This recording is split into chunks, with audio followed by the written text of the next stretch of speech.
Hi, this is Dave, Fell Running Guide. Welcome to this week's navigation task. This week we are looking at a compass technique. So I'm not 100% sure where I am on the map, but I can see a couple of definite features in the landscape. So in this example, I can see there's a little white dot just catching the sun there. That's a trig point. So I take a compass bearing to that. And it comes out at 335 degrees. So that trig point is 335 degrees away from me. And I can see another feature, another trig point, that one there just catching the sun, and that is 235 degrees away from me. So if I can find those two features on the map and draw those two bearings on, I should be able to work out where I am.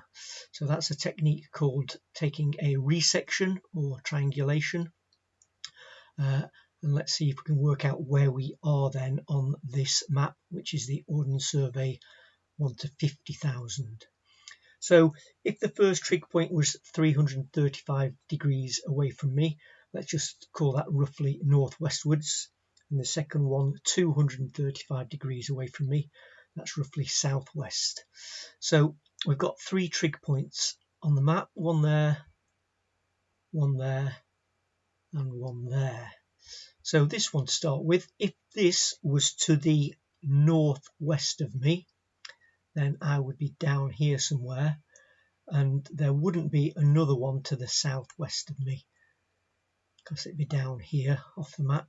And likewise, if this was to the southwest of me, that would put me up here somewhere, and there wouldn't be one that I could see to the northwest. So we're not looking at that one. If we look at this one, well, if this was to the southwest of me, then I'd be up here somewhere. If it was to the northwest of me, then I'd be down here somewhere.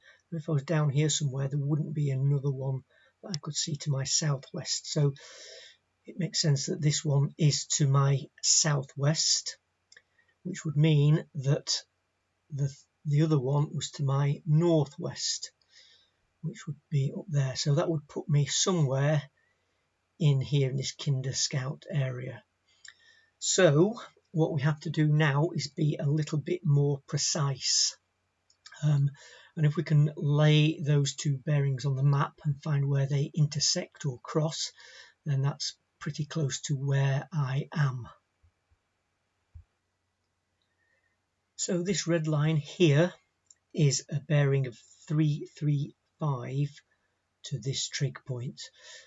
If we're plotting it with a compass, it might be easy to do what's called a reciprocal bearing, so the opposite direction, so 180 degrees different from 335, so that would be plotting 155 degrees down here from that trig.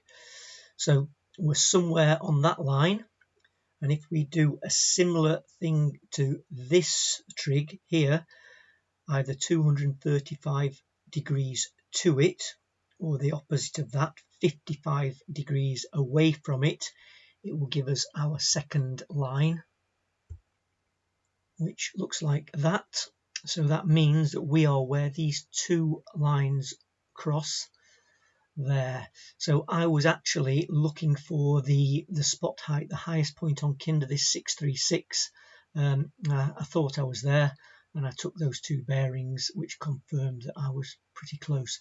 Now obviously this is only as accurate as you are taking those bearings, so if you misread either of the bearings, then it's not going to give you a totally accurate fix, but as long as you're roughly accurate with it, it will give you a roughly accurate fix. You could do the same with a third point, maybe from there something over to here or over to here, which would give you a third line and will put you in the middle of a little triangle where those intersect.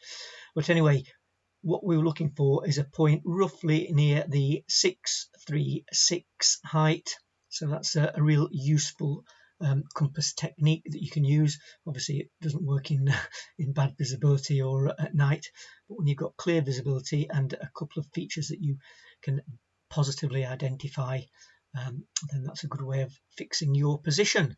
So I hope that was useful. Thanks for watching. Look out for next week's navigation task. Bye for now.